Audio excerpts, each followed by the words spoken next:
What's up, guys? So today we are going to be reviewing this F30 BMW 335i. This is a 2014 model, and I am so excited to review this car for you guys because I have always wanted to review a BMW, and personally, I've always found this car really appealing, but I never really went and looked at one or test drove one because the maintenance costs I thought be too much for me.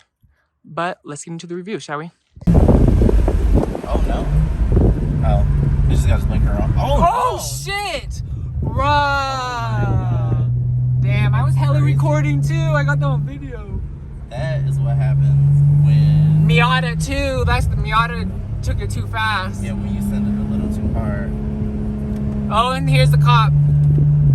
Now, looking at the front, these are the xenon headlights. You get LED daytime running lights, and then you get turn signals right here. No LED turn signals, which I wish they would include, but you get LED turn signals if you go for the LED headlights. But I think for this one, you had to get an M4 to get the LED headlights. And then, but for the refresh, you could get the LED headlights on the non-M models. Now, I really like how this has the M Sport package. I think the M Sport package looks really good, and this is not stock. So this is an aftermarket add-on, and I think this really just makes the car look so much better. I'm also a huge fan of these wheels. These are actually, I think, my favorite wheels that you could get on this Generation 3 series. One thing that's interesting though, no fog lights. If you got, I think it was the dynamic handling package, they'd throw those fog lights in. So yeah. Now, one thing I really like, honestly, I feel like this is the best looking Generation 3 series, in my opinion. What do you guys think down below? Honestly, I think the proportions are really nice. And honestly, I really like these taillights, these signature BMW taillights where you got, it kind of looks like a club a little bit, where you got the turn signal that goes up. Honestly, my issue is this is a luxury car, but it's kind of, you get a halogen turn signal or incandescent turn signal, and you get an incandescent brake light right here, but these are LEDs. Honestly, I wish they would have gave you just full LED headlights, especially because I think on the previous generation they gave you that. But on the refresh model, they gave you the full LED turn signals and the LED taillights, so that's pretty nice. And in the back, you got this modded Hks exhaust, which sounds... Yep.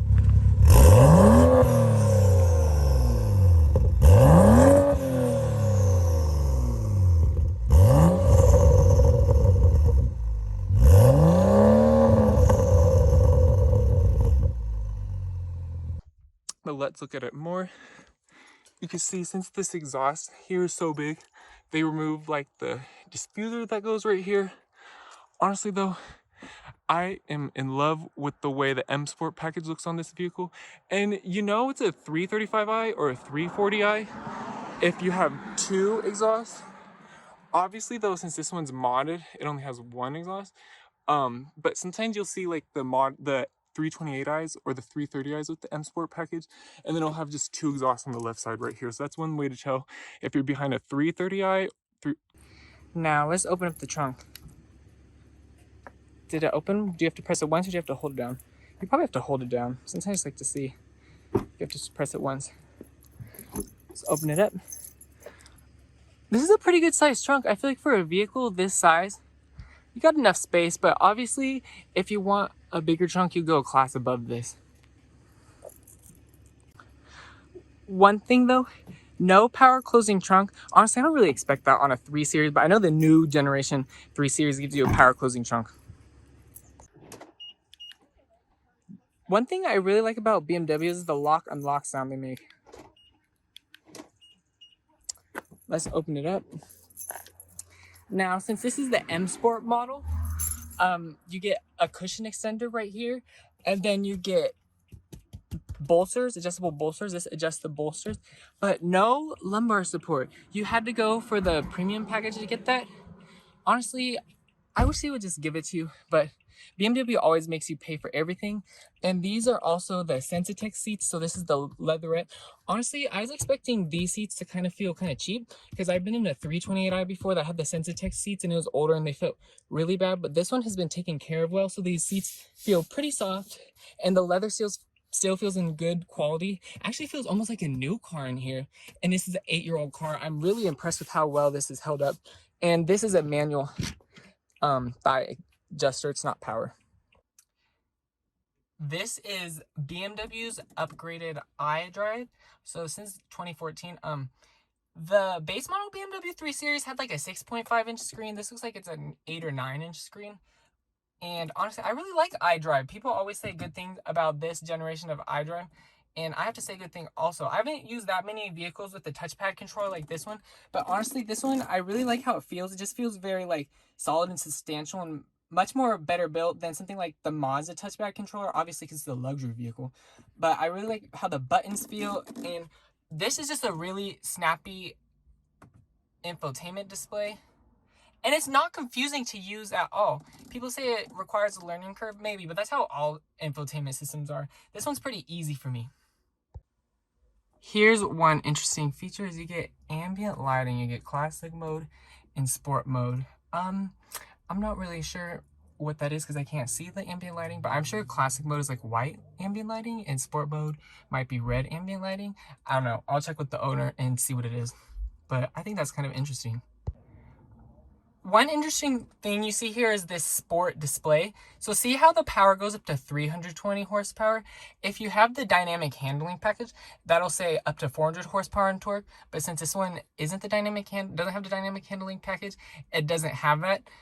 It only has 300 horsepower and 300 pound-feet of torque standard. But if you get the dynamic handling package, that'll up it to 320. And another thing the dynamic handling package adds is variable sport steering and adaptive M suspension. Now, if you look right here, here's another way to tell if somebody has the dynamic handling package. It'll have a Sport Plus mode. Here, it only has Sport and Eco Pro. You do get the parking sensors front and rear because this has the driver assistance package, and that includes a rear view camera and front and rear parking sensors. One thing that's really weird, this doesn't have active blind spot detection system. Actually, this generation 3 series, it's kind of like a rare feature, not really rare, but it's more uncommon feature to have the blind spot detection system. You'll have a little triangle right there if you have it. I was looking at used ones online. It was hard to find ones with the active blind spot detection. And honestly, I think that needs to be given to you on the driver assistance package. Normally nowadays, you'd be getting blind spot detection before you get parking sensors, but this one gives you parking sensors before you get blind spot detection. And a lot of vehicles in this class, and even vehicles that aren't luxury manufacturers, and this model year had blind spot detection system on lower end models like Mercedes pretty much gives it to you on most models, and Lexus gives it to you on a lot of models. BMW makes it more of a rare feature to get. Let's look at the door panels. This is a leatherette. It's pretty soft. This is leatherette too. This is kind of like a matte black. You could get this in like a wood look or a silver look. You get the silver aluminum look trim right here. And everything is all soft, which is really nice. No carpeted door panels. But I kind of wish they would give you that one. That's one of those features when you have it in a car, it's really cool. Now, one way to tell if you have the Sensotex versus Dakota leather is the Dakota leather will give you some stitching right here, but since this is the Sensotex, you don't get any stitching right here. And obviously, since it's a luxury car, you get one-touch windows on all windows. Okay, so I said this vehicle doesn't have power folding mirrors. I was wrong. This is the 14-speaker Harman Kardon stereo system, and honestly, it has a lot of bass and it sounds really clear. Luxury cars tend to have really good sound systems. Now let's look at the steering wheel. This is the M Sport steering wheel. Honestly, I really love the look of this steering wheel. No adaptive cruise control. That's actually another rare feature in this Generation 3 series. I was looking at them online. It's actually really hard to find ones with adaptive cruise control. That was just like a separate option. Now, if you press this mode button, it shows you it changes all the things down here. And since this has some kind of package, I think it's the technology package, it gives you this more digital gauge clusters. The ones with like the non-technology package, here's something that's interesting. This doesn't actually move, it just looks like it does. And then this, you can move this down and cover it, and here you got a little 12-volt power socket. Heated front seats were not standard. You had to get either heated front seats as an individual option, or you had to get the cold weather package, and the cold weather package would throw in a heated steering wheel and it'll throw in heated rear seats. But as you can see, this one doesn't have the heated rear seats. It only has the heated front seat option. No cooled seats. Honestly, I really think BMW needs to add cooled seats, because literally you still can't even get cooled seats unless you go for an M3. The Lexus IS had like cooled seats in like 2008, so I think BMW needs to add that. Rain sensing wipers are standard on this vehicle, which that's a really nice feature. A sunroof is not standard. I think it's standard if you got the 335i like this, but if you got something like a 320i, that's not standard. Some competitors would give you a panoramic sunroof. Like I know the C-Class of this generation had a panoramic sunroof. I think that's the only. Now, here is something that is kind of interesting. So obviously this is all soft, blah, blah, blah, blah. Nobody really cares about that. But this actually came off a little bit. This was coming off, so you had to super glue, the owner of the car had to super glue this. You could also get this in like a wood look trim. There's a few different type of trim looks you could get this in, and then it'll apply to here also. If you go for the M3 Competition Sport model, I know it's not really compared to this. This will actually be lined in suede, so that's kind of something that's interesting. I think it says like CS there or something. Honestly, I really like that. So no metal glove box handle. Honestly, who even really cares about that? But I know there's some cars that give you that, and it's just like the little things like that that I like to point out. At least you get a little bit of metal around here. And it falls slowly, actually falls really slowly. And it's lined, ooh, this is a really nice feeling felt. And look at that. You get the lock, unlock button right there to lock, unlock the trunk. So the valet won't steal stuff that's in your trunk. Now you get a manual parking brake, and I like how small it is and how, damn, this is probably one of the best feeling parking brakes I have felt. I haven't driven that many cars. I've driven a few amount, but I haven't driven that many cars that have like a, this just feels like really sturdy, and it just feels really mechanical, if you know what I mean. Now let's open up the center armrest. It's decently soft, but I felt softer armrests in non-luxury cars. It doesn't really matter, but just something I like to point out. If I could figure out how to open it. Guys, how long do you guys think it's going to take me to figure out how to open this? If I have to ask the owner of the car how to open this, I'm going to be kind of embarrassed.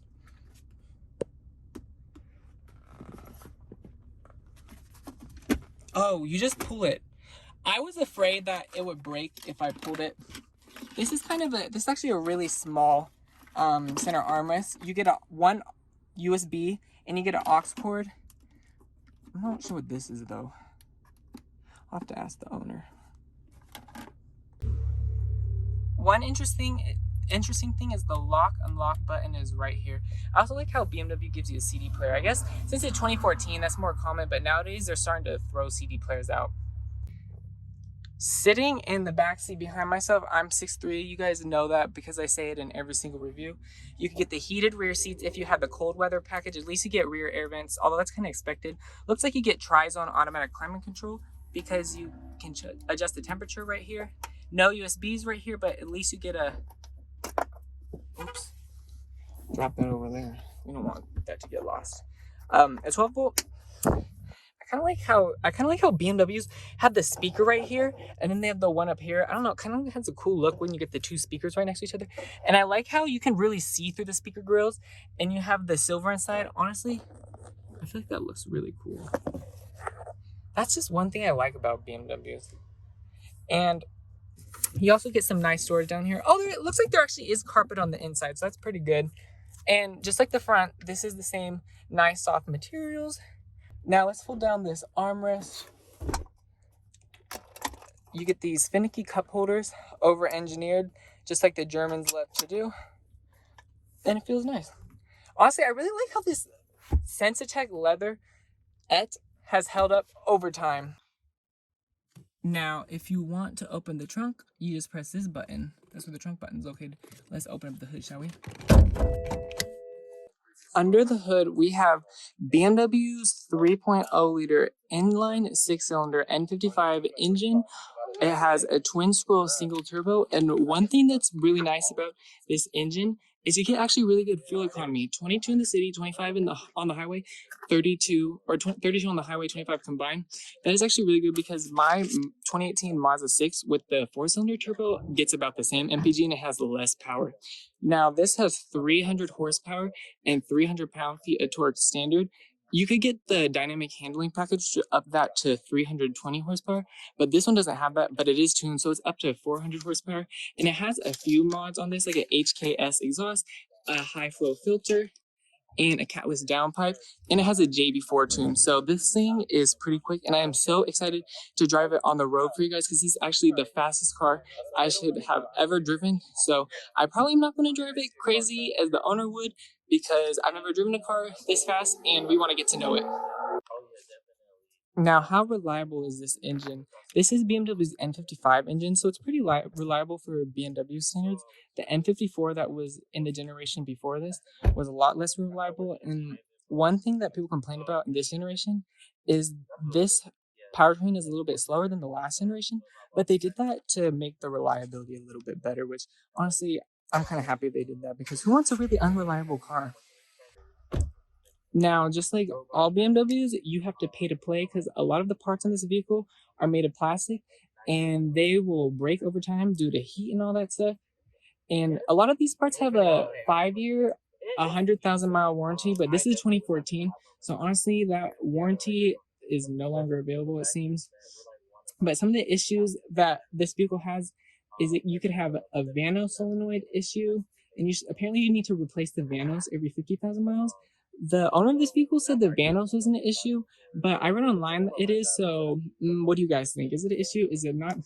The high pressure fuel pump is also a common problem that can break, and it can be up to $15 to $100 to replace. So this is where people be talking about BMWs are really expensive to maintain. It's $1,500 to replace. It's pretty expensive, and it can break every like 50,000 miles. So if you're getting this car, unless you have tons of money to spare, you probably shouldn't be using this as a daily driver if you have a really long commute and you're always going to be putting miles on this. And you could also have coolant issues and overheating issues. These BMWs tend to leak oil too sometimes, but honestly, that's kind of how all BMWs are. You just got to take care of your car. You know, this vehicle, people may say it's kind of unreliable, but I feel like a lot of people just don't take care of their vehicles. That's why BMWs get a bad rep. You just have to take care of your vehicle and it'll take care of you. Oh, yeah. Yeah, that's what I heard earlier, yeah. I wonder what that is. It's right around 2,500 RPM. All right, now driving off, let's go into reverse. So BMW has kind of an interesting shifter down here. To go down into drive, you have to press it twice. You can kind of like just really press it and it'll go up by itself. I guess not. Go down like that. I like the little clicks it makes when you go down, and click it over and you can go into manual mode and you press the button and it goes into park. We're not going to go into park. Let's go into reverse.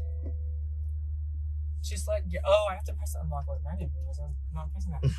No 360-degree camera. You could have got that if you got a package, but at least it gives you a rear view camera, because I think this came standard with the driver assistance package with the rear view camera, front and rear parking sensor, since it's a 335i. Getting on it. Obviously it feels quick. It's 400 horsepower, 400 pound-fitted torque. This is just confident.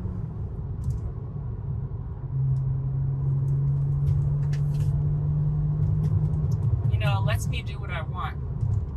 I'm going like 70 right now, and this thing is not giving me any fighting. This can go way faster around these turns. Obviously, since this is the first time I've ever driven a car this fast, and I haven't ever driven this road, I'm not going to be going like the owner was. I have some clips of him driving, but I will get on it a little bit. Honestly, this is like I barely press the throttle and it just goes. This isn't a car necessarily you'd want to floor it on these roads. And we also want to take these roads a little bit slower because there's actually a flipped over Miata that I'll show you guys. This also has good brakes. That's one thing about, since this is the M Sport package, I think it has the M Sport brakes.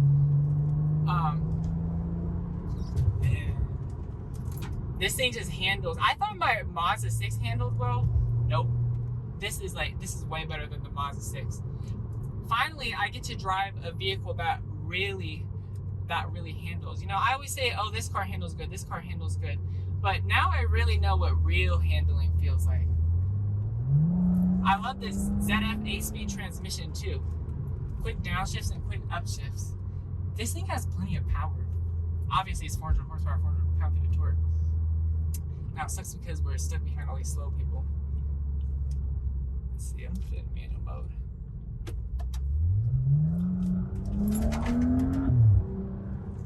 Wow. This is really responsive paddles.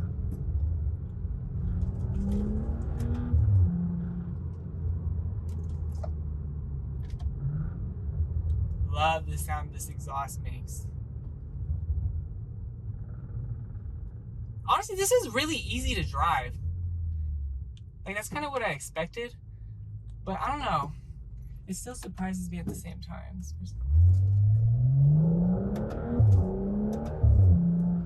Really fast shifts. That's one thing about this ZF 8-speed automatic transmission is it has fast shifts and it's pretty reliable too. It's like the perfect transmission.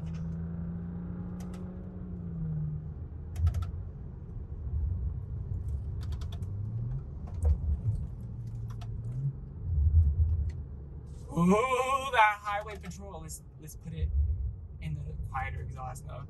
Oh, that Golf R is behind us. We don't want that highway patrol to see us speeding.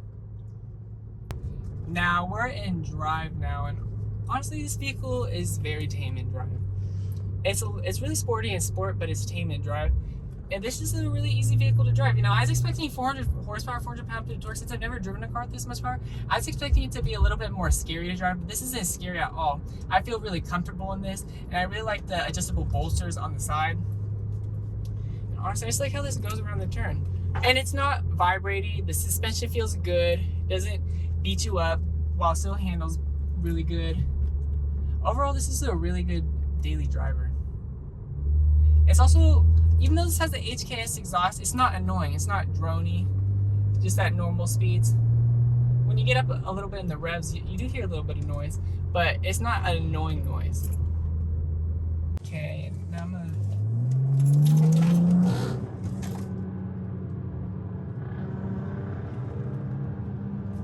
Okay. I like how, however speed you take the turns, you never feel like you're going to oversteer or understeer. You just always feel like you're in complete control. Now, I would take it faster if these freaking people would move out the way, but nope. And there's a lot of cops around here, so it's like, looks like it's gonna suck for me, but at least I got clipped of the owner driving, so that's good. But obviously we're gonna get a little bit of clips of me. Now I'm gonna hang back right here and let, can this bike speed up? Like, I hang back and then he hangs back.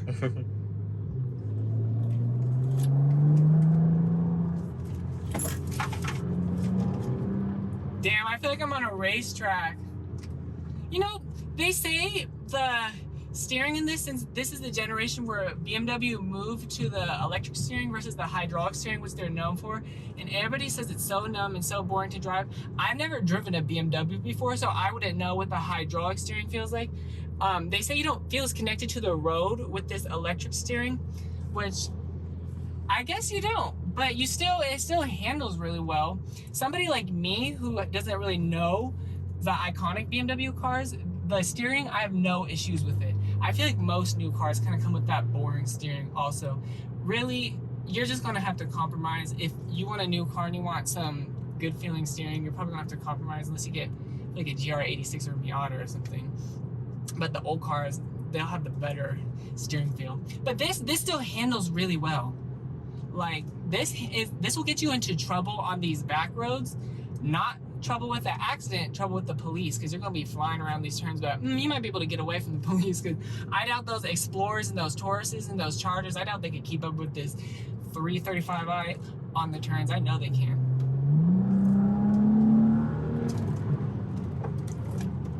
Yeah. My car right there, it would have kind of had a little bit of issue, would have got scared, but this is just confident.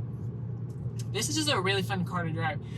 I always wanted a BMW, and I still want a BMW. I know I'm gonna get one day. Honestly, this is a...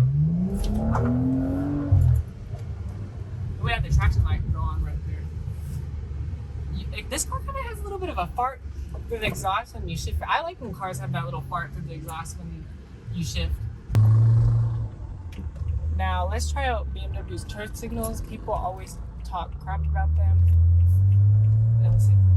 Why do people even talk crap about them? That was not even bad. Oh, there's a Golf R again. Since we're in Eco Pro, the throttle response is a lot slower. And I like that because you could just drive this so normally. Like, if your mom or dad is like, hey, I need to use your car. If somebody needs to use your car, they can just drive into Eco Pro and they're not going to freaking flip out and lose control.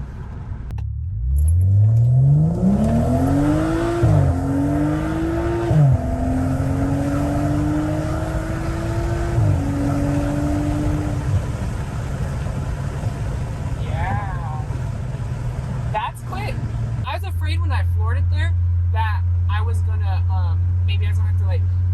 struggle to control it, or I was like, oh, I could have, before I reviewed this, I was like, a rear wheel drive car with 400 horsepower, 400 torque. I was like, I hope that I know how to drive it. This really grips.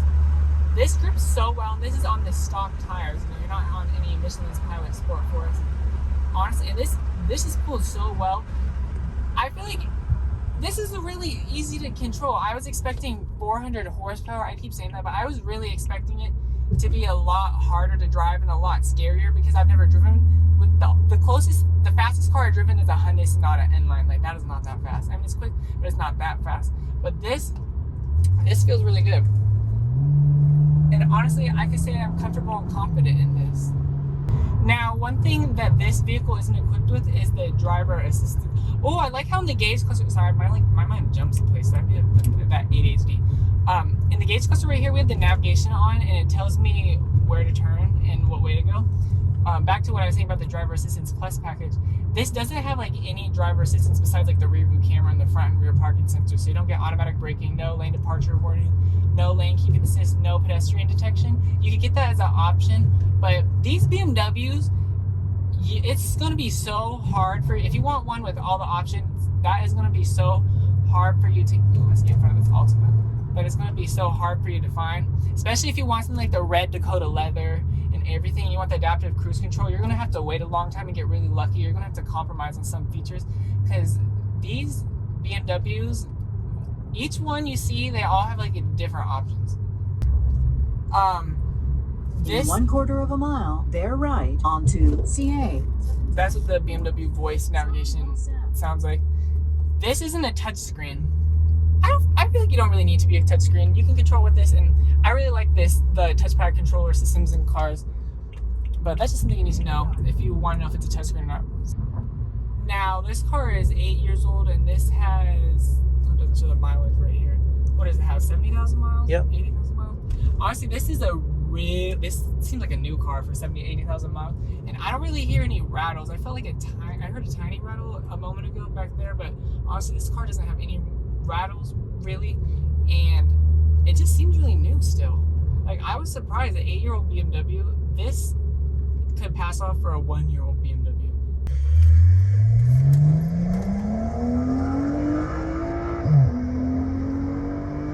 Way too fast on this road, but we're doing that car review, you guys, so I have to show you. I was pedal to the metal right there. If I had this car, I would be getting in so much. Actually, no, because I wasn't even really driving it that hard. But half the time I was driving an Eco Pro. But if I had this car, I'd be getting a little bit of speeding tickets because I'd already be gassing at my Mazda. This is just so fun to drive. I cannot wait until I get a BMW one day. Here's a feature, you get an auto-dimming rearview mirror. I know I randomly just like change subjects like that. Auto-dimming rearview mirror, but no auto-dimming side view mirrors. But this is a 3 Series. It's not like this is a 7 Series. How much does this car cost? Right now, you can get these cars for around $20,000. They're starting to become pretty cheap, and honestly, I think that's a really good deal considering how much you can tune this car. And this is just an overall great daily driver. I really feel like I'm going to get one of these one day when the prices get even cheaper, and it'll be like a weekend car or something. This is actually kind of like the perfect weekend car because it's not beating you up on MPG. Yeah, maintenance may be a little bit expensive, but honestly, if you're getting a weekend car and you don't keep the miles on it and you save up your money, maintenance shouldn't be too bad. And then you have room in here to fit all the people you want. And this is so fun to drive, handles really well. Honestly, this is probably my favorite vehicle I've reviewed so far besides the Hyundai Sonata N-Line.